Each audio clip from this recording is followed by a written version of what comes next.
This is Sautée with summer 2021 coming to an end. I wanted to give y'all a good old seafood recipe. Crab and shrimp fries. That's right. This is going to be amazing.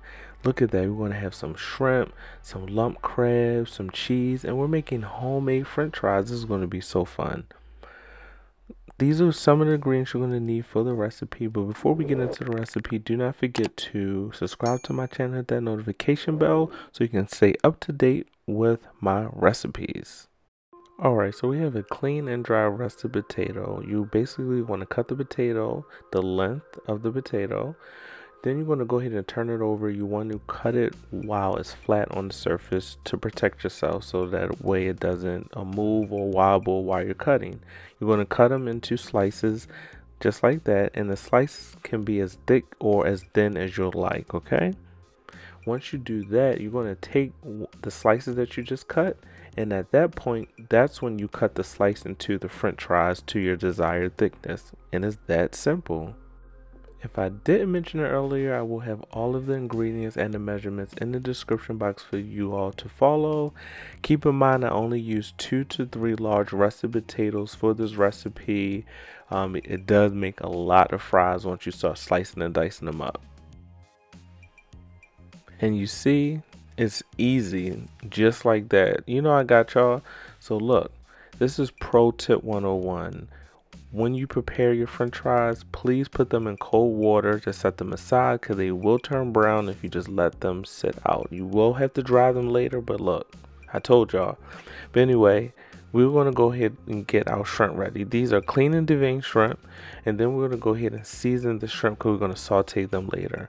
We're going to season it with Old Bay Seasoning straight from Maryland, and I'm using about a tablespoon of Old Bay Seasoning. Well, this is Old Bay rub because this is about a ½ pound of shrimp. We're basically going to go ahead and mix that together, and we're going to set it aside. Alright, so go ahead and take that cast iron skillet out. Add a tablespoon of butter and some olive oil to that as well. Now, you know butter burns, so you definitely have to add some olive oil to that. And basically, once it starts to melt, this is over medium-high heat. Go ahead and add your shrimp, and we're only going to cook this shrimp for 1 to 2 minutes on each side because we're going to put this in the oven later. So you see, look at that shrimp. That shrimp looks pretty good. Alright, so we go ahead and take our shrimp out, and look, before we get into anything else, like this video, subscribe to this channel. Look out for your boy Sautée. Okay, so once we get that shrimp out, we're going to keep this pan. Look, all that good old bits at the bottom, we're going to keep that pan. So these are the fries. I did have to dry them out after I took the water out. That's very important. You cannot fry wet fries. Alright, so we're going to fry these 2 times. The first fry is going to be at 325 for 3 minutes. Don't go not a minute over 3 minutes. Go ahead and take it out. Let it sit for a second. And the reason why we let them chill for a second, because we have to bring the oil up to temperature. And I forgot to mention, you can use whatever oil you like. You can use vegetable oil or peanut. I'm actually using vegetable oil for this recipe. This is the second fry. I brought the temperature up to 375 for 3 minutes, and there you have it. You have homemade french fries. You cut them, cleaned them, and fried them all on your own.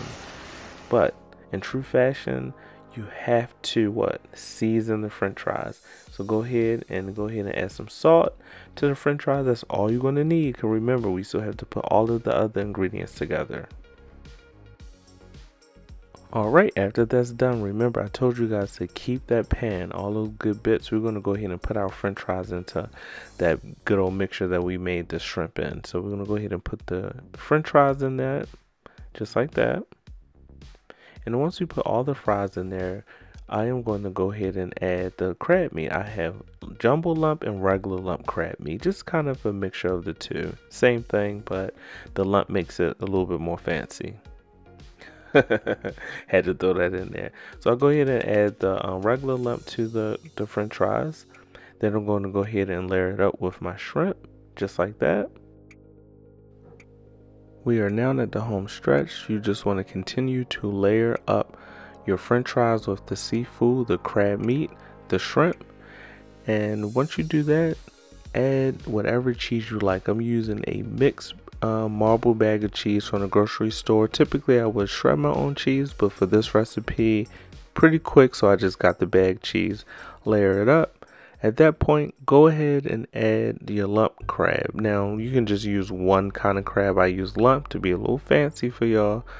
So that lump crab is going on top, and I'm layering it just like I would layer lasagna, and I'm going to add some cheese on top of that because you want that good old cheesy goodness once it comes out the oven. You're going to bake for 375 for 5 to 7 minutes, and it should look just like that. Don't keep it in there too long. You're only going to need it in there just until the cheese melts.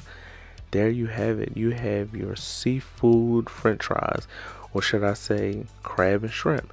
That is a secret crab sauce that I use in my mini crab and shrimp balls video. I will go ahead and put that on the top of the screen for you guys, but the full recipe will be in the description.